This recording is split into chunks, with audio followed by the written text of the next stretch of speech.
In today's episode, we will delve into D.H. Lawrence's ideas, his insights on pornography and obscenity, part 2.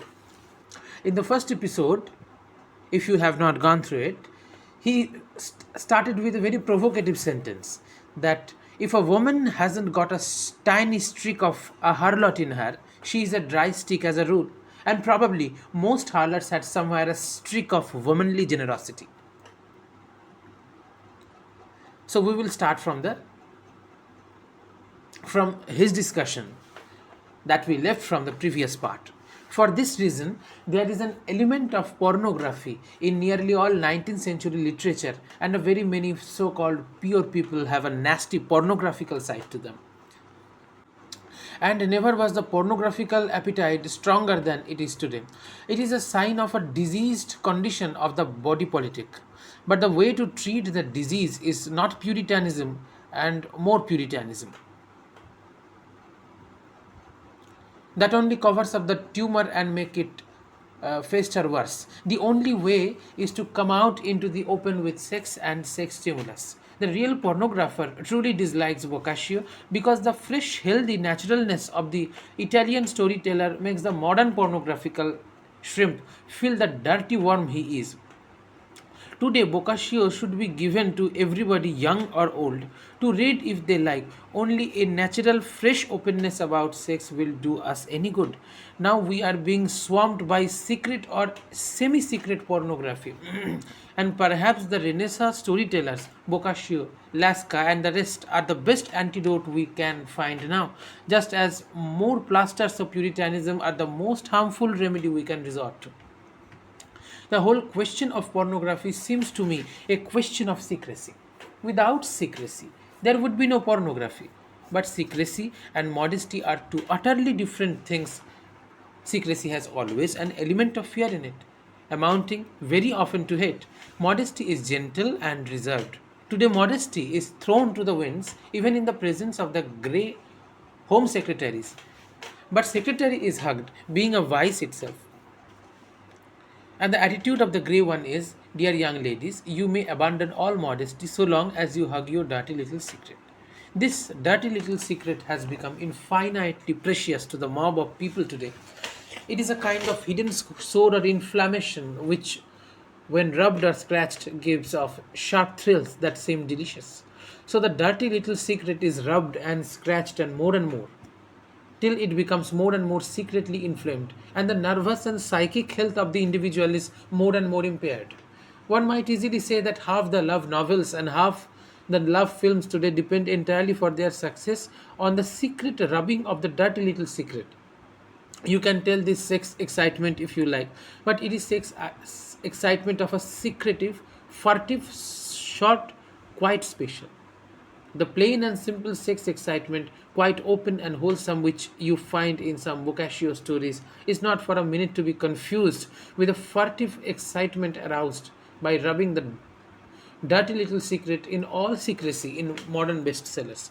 This furtive, sneaking, cunning rubbing of an inflamed spot in the imagination is a very quick of modern pornography, and it is a beastly and very dangerous thing. You can so easily expose it because of its very furtiveness and its sneaking cunning. So the cheap and popular modern love novel and love film flourishes and is even praised by grey home secretaries and other moral guardians because you get the sneaking thrill fumbling under all the purity of daintily underclothes without any single gross word to let you know what is happening. Without secrecy, there would be no pornography. But if pornography is the result of sneaking secrecy, what is the result of pornography? What is the effect on the individual? The effect on the individual is manifold and always pernicious. But one effect is perhaps inevitable. The pornography of today, whether it be the pornography of the rubber goods shop or the pornography of the popular novel, film, and play, is an invariable stimulant to the vice of self abuse.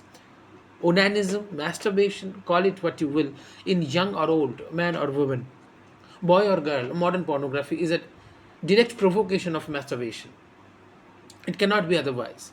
When the grey ones wait that the young man and the young woman went and had sexual intercourse, they are bewailing the fact that the young man and the young woman didn't go separately and masturbate. Sex must go somewhere, especially in young people. So, in our glorious civilization, it goes in masturbation. And the mass of our people, popular literature, the bulk of our popular amusements just exists to provoke masturbation. Masturbation is the one thoroughly secret act of the human being, more secret even than excrementation. It is the one functional result of sex secrecy, and it is stimulated and provoked by our glorious popular literature of Fretty pornography, which rubs on the dirty secret without letting you know what is happening. Now, I have heard men, teachers, and clergymen comment masturbation as the solution of an otherwise insoluble sex problem. This at least is honest. The sex problem is there, and you can't just will it away.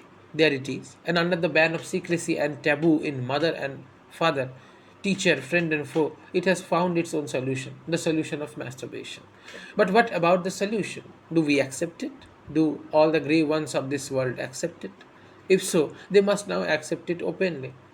We can none of us pretend any longer to be blind to the fact of masturbation in young and old, man and woman.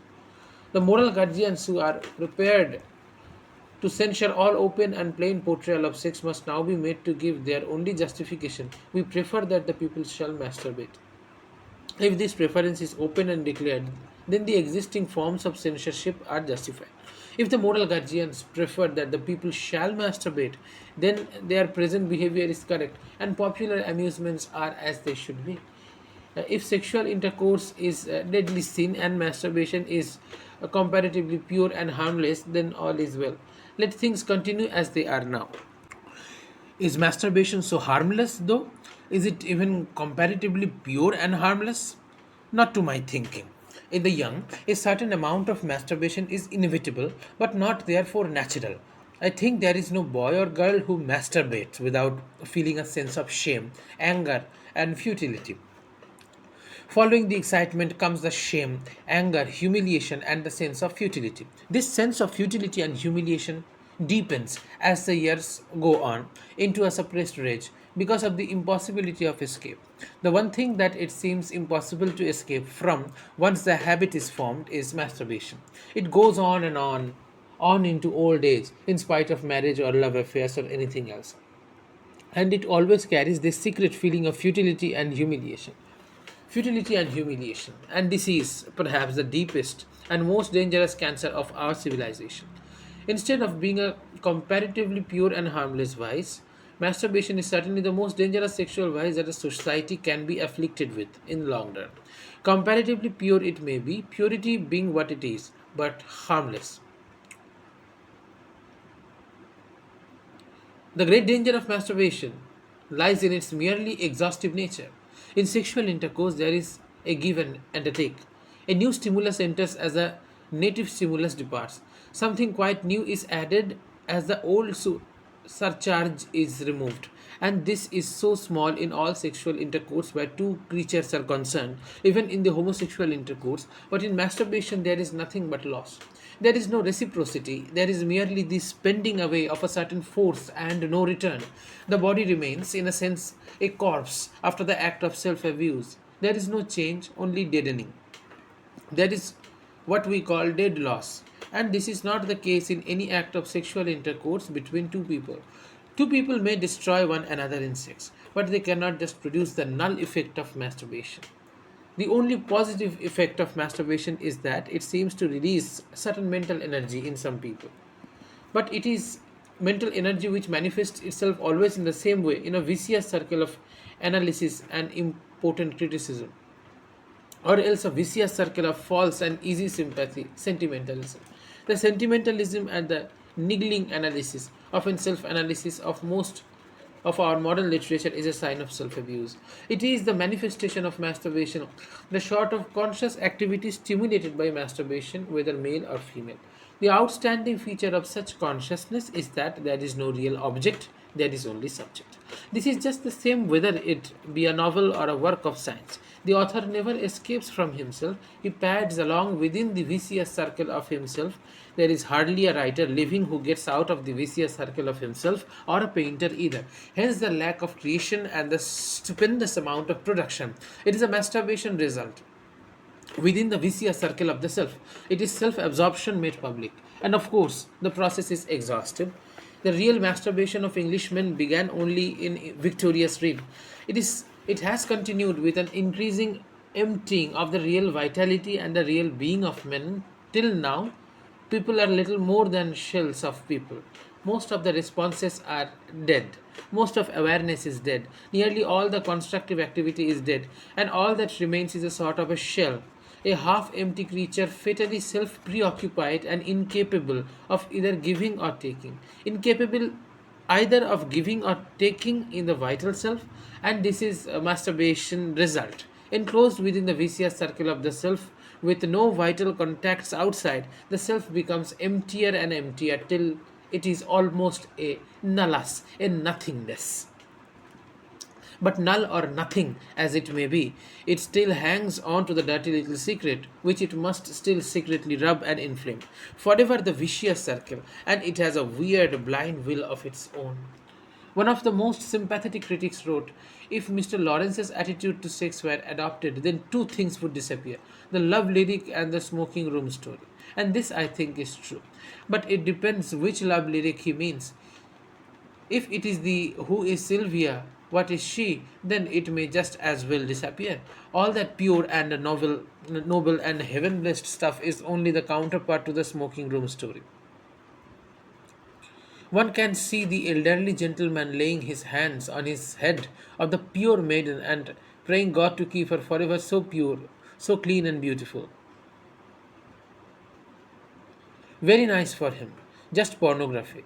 Tickling the dirty little secret and rolling his eyes to heaven. He knows perfectly well that if God keeps the maiden so clean and pure and beautiful, in his vulgar sense of clean and pure, for a few more years, then she will be an unhappy old maid, and not pure, not beautiful at all, only stale or pathetic. Sentimentality is a sure sign of pornography. Why should sadness strike through the heart of the old gentleman? Because the maid was pure and beautiful? Anybody but a masturbator would have been glad and would have thought, what a lovely bride for some lucky man.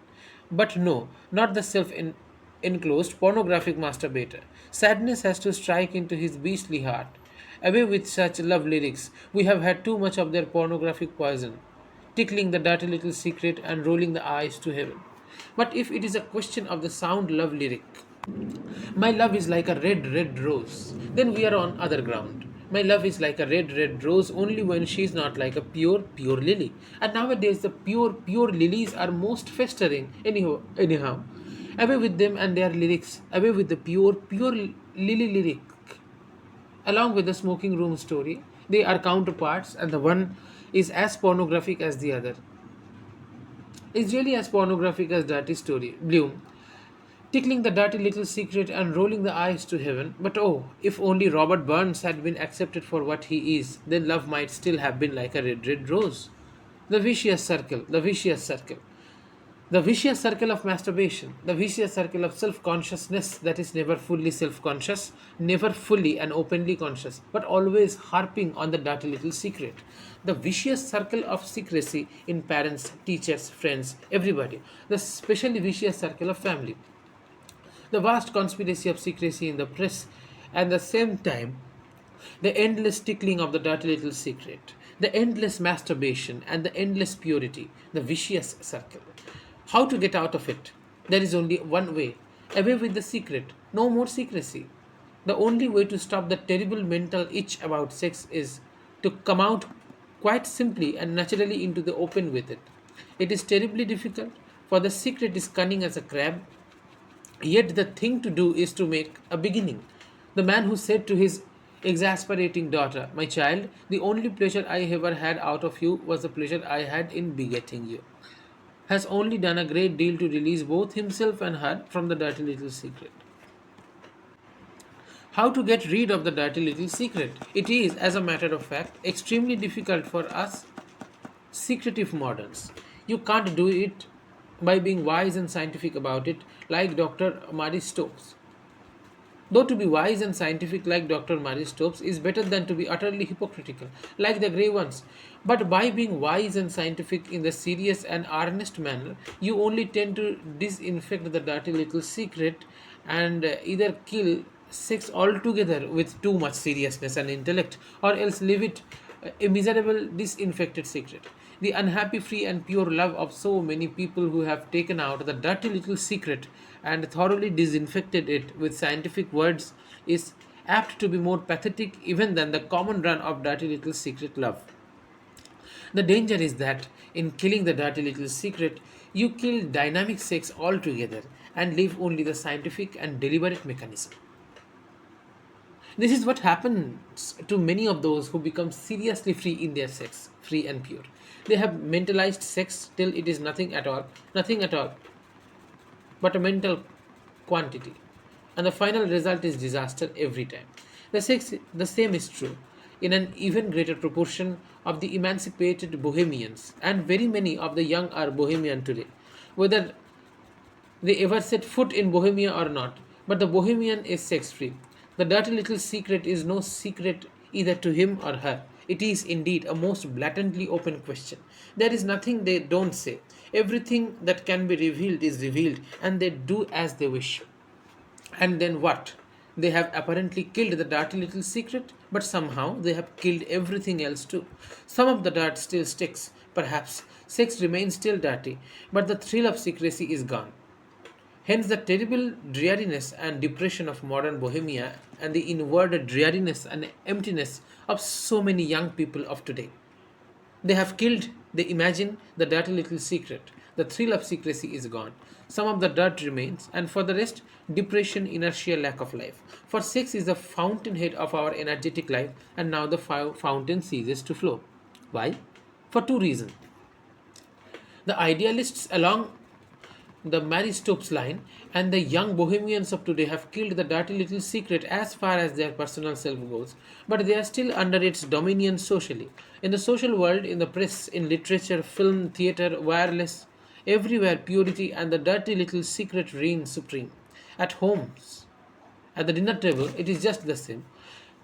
It is the same wherever you go. The young girl and the young woman is by trait assumption pure, by tacit assumption pure, virgin, sexless. She, poor thing, knows quite well that flowers, even lilies, have tipping yellow anthers and a sticky stigma. Sex, rolling sex. But to the popular mind, flowers are sexless things. And when a girl is told she is like a flower, it means she is sexless and ought to be sexless. She herself knows quite well she isn't sexless and she isn't merely like a flower. But how bear up against the great social lie forced on her? She can't. She succumbs, and the dirty little secret triumphs. She loses her interest in sex as far as men are concerned. But the vicious circle of masturbation and self consciousness encloses her even still faster. This is one of the disasters of young life today. Personally and among themselves, a great many, perhaps a majority of the young people of today have come out into the open with sex and laid salt on the tail of the dirty little secret. And this is a very good thing. But in public, in the social world, the young are still entirely under the shadow of the grey elderly ones. The grey elderly ones belong to the last century, the eunuch century, the century of the mealy mouthed lie, the century that has tried to destroy humanity, the 19th century. All our grey ones are left over from this century and they rule us. They rule us with the grey, mealy mouthed, canting lie of that great century of lies, which thank God we are drifting away from. But they rule us still with the lie, for the lie, in the name of the lie, and they are too heavy and too numerous, the grey ones. It doesn't matter what government it is, they are all grey ones, left over from the last century. The century of mealy mouthed liars, the century of purity and the dirty little secret. So there is one cause for the depression of the young, the public reign of the mealy mouthed lie, purity, and the dirty little secret, which they themselves have privately overthrown. Having killed a good deal of the lie in their own private lives, the young are still enclosed and imprisoned within the great public lie of the grey ones. Hence the excess, the extravagance, the hysteria, and then the weakness, the feebleness, the pathetic stillness of the modern youth. They are all in a sort of prison, the prison of a great lie and a society of elderly liars. And this is one of the reasons, perhaps the main reason, why the sex flow is dying out in the young. The real energy is dying away. They are enclosed within a lie, and the sex won't flow. For the length of a complete lie is never more than 3 generations, and the young are the fourth generation of the 19th century lie. The second reason why the sex flow is dying is, of course, that the young, in spite of their emancipation, are still enclosed within the vicious circle of self conscious masturbation. They are thrown back into it when they try to escape by the enclosure of the vast public lie of purity and the dirty little secret. The most emancipated bohemians who swank most about sex are still utterly self conscious and enclosed within the narcissus masturbation circle. They have perhaps less sex even than the grey ones. The whole thing has been driven up into their heads. There isn't even the lurking hole of a dirty little secret. Their sex is more mental than their arithmetic, and as vital physical creatures, they are more non existent than ghosts. The modern bohemian is indeed a kind of ghost, not even Narcissus, only the images of Narcissus reflected on the face of the audience. The dirty little secret is most difficult to kill. You may put it to death publicly 1,000 times, and still it reappears like a crab, stealthily from under the submerged rocks of the personality. The French, who are supposed to be so open about sex, will perhaps be the last to kill the dirty little secret. Perhaps they don't want to. Anyhow, mere publicity won't do it. You may parrot sex abroad, but you will not kill the dirty little secret. You may read all the novels of Marcel Proust with everything there in all detail, yet you will not kill the dirty little secret. You will perhaps only make it more cunning. You may even bring about a state of utter indifference and sex inertia, still without killing the dirty little secret. Or you may be the most wispy and enamored little John Duan of modern days, and still the core of your spirit will merely be the dirty little secret. That is to say, you will still be the Narcissus masturbation circle, the vicious circle of self enclosure. For wherever the dirty little secret exists, it exists as the center of the vicious circle of masturbation self enclosure. And wherever you have the vicious circle of masturbation self enclosure, you have at the core the dirty little secret. And the most high flown sex emancipated young people today are perhaps the most fatally and nervously enclosed within the masturbation self enclosure. Nor do they want to get out of it, for there would be nothing left to come out. But some people surely do want to come out of the awful self enclosure.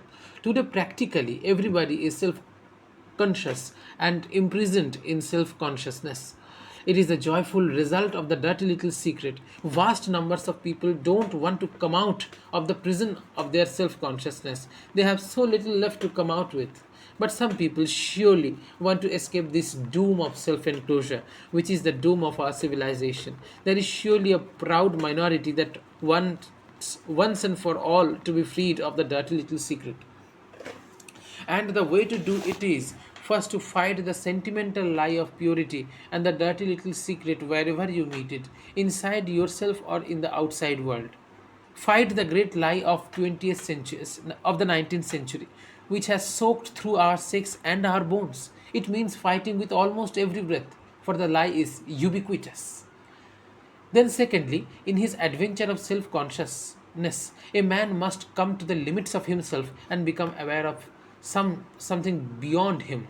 A man must be self conscious enough to know his own limits and to be aware of that which surpasses him.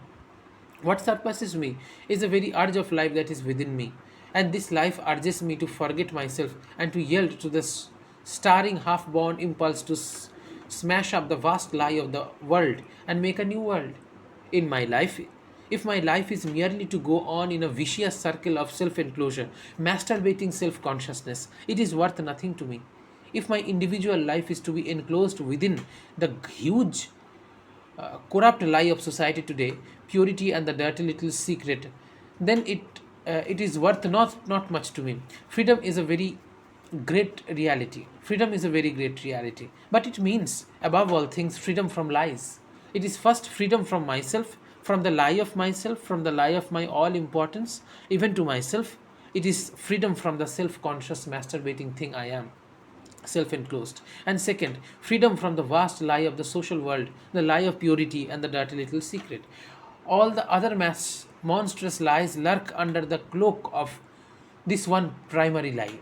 The monstrous lie of money lurks under the cloak of purity. Kill the purity lie, and the money lie will be defenseless. We have to be sufficiently conscious and self conscious to know our own limits and to be aware of the greater urge within us and beyond us. Then we cease to be primarily interested in ourselves. Then we learn to leave ourselves alone in all the affective centers, not to force our feelings in any way and never to force our sex. Then we make the great onslaught onto the outside lie, the inside lie being settled, and that is freedom and the fight for freedom. The greatest of all lies in the modern world is the lie of purity and the dirty little secret. The grey ones left over from the 19th century are the embodiment of this lie. They dominate in society, in the press, in literature, everywhere. And naturally, they lead the vast mob of the general public along with them, which means, of course, perpetual censorship of anything that would militate against the lie of purity and the dirty little secret, and perpetual encouragement of what may be called permissible pornography, pure but tickling the dirty little secret under the delicate underclothing.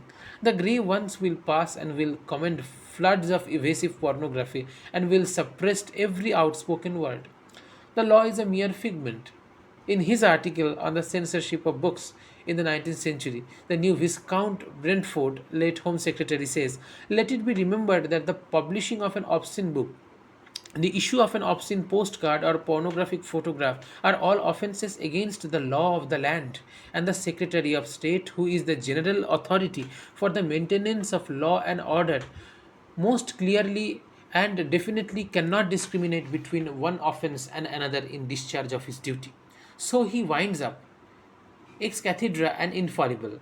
But only 10 lines above, he has written, "I agree that if the law were pushed to its logical conclusion, the printing and publication of such books are as the Decameron, Benvenuto, Cellini's Life, and Burton's Arabian Nights might form the subject of proceedings. But the ultimate sanction of all law is public opinion, and I do not believe for one moment that prosecution in respect of books that have been in circulation for many centuries would command public support." Ure then for public opinion. It only needs that a few more years shall roll. But now we see that the Secretary of State most clearly and definitely does discriminate between one offence and another in discharge of his duty. He discriminates for Benvenuto, and he discriminates against the well of loneliness. Simple and admitted discrimination on his part. How do we know at this moment that public opinion would really support the suppression of the well of loneliness? Was public opinion ever really asked? Was it consulted? Or did the Secretary of State and a few of his grey ones decide for a moment that they were public opinion in propria persona? And at this moment, are they really public opinion in allowing the Decameron to be publicly sold? If the public were forced to read The Will of Loneliness and the Decameron, and then a vote were taken, I am afraid there would be 10 votes for the suppression of the Decameron to 1 for the suppression of The Will of Loneliness. What is this public opinion? Just more lies on the part of the grey ones. They would suppress Benvenuto tomorrow if they dared, but they would make laughing stocks of themselves because tradition backs up Benvenuto. It isn't public opinion at all, it is the grey ones afraid of making still bigger fools of themselves. But the case is simple. If the grey ones are going to be backed by a general public, then every new book that would smash the mealy-mouthed lie of the 19th century will be suppressed as it appears. Yet let the grey ones beware. The general public is nowadays very unstable affair, and no longer loves its grey ones so dearly with their old lie. And there is another public, the small public of the minority, which hates the lie and the grey ones that perpetuate the lie, and which has its own dynamic ideas about pornography and obscenity. You can't fool all the people all the time, even with purity and a dirty little secret. And the minority public knows well that the books of Sir James Barrie and Mr. Galsworthy, not to mention the mass of laissez fry are far more pornographical than the liveliest story in the Decameron. Because they tickle the dirty little secret and excite to private masturbation, which the wholesome Boccaccio never does. And the minority public knows full well that the most obscene painting on a Greek vase, Thou Still Unravished Bride of Quietness, is not as pornographical as the close up kisses on the film, which excites men and women to secret and separate masturbation. And perhaps one day even the general public will desire to look the thing in the face and see for itself the difference between the sneaking masturbation, pornography of the press, the film, and present day popular literature, and then the creative portrayals of the sexual impulse that we have in Boccaccio or the Greek vase paintings or some Pompeian art, and which are necessary for the fulfillment of our consciousness. As it is, the public mind is today bewildered on this point, bewildered almost to idiocy. When the police raided my picture show, they did not in the least know what to take. So they took every picture where the smallest bit of the sex organs of either man or woman showed. Quite regardless of subject or meaning or anything else, they would allow anything. These dainty policemen in a picture show, except the actual sight of a fragment of the human pudenda. This was the police test, the dabbling on a post stage stamp, especially a green one that could be called a leaf, would in most cases have been quite sufficient to satisfy this public opinion. It is, we can only repeat a condition of idiocy, and if the purity with a dirty little secret lie is kept up much longer, the mass of society will really be an idiot, and a dangerous idiot at that. For the public is made up of individuals, and each individual, even grey home secretaries, has sex and is pivoted on sex. And if, with purity and a dirty little secret, you drive every individual into the masturbation self enclosure and keep him there, then you will produce a state of general idiocy. For the masturbation self enclosure produces idiots. Perhaps if we are all idiots, we shan't know it. But God preserve us. The end.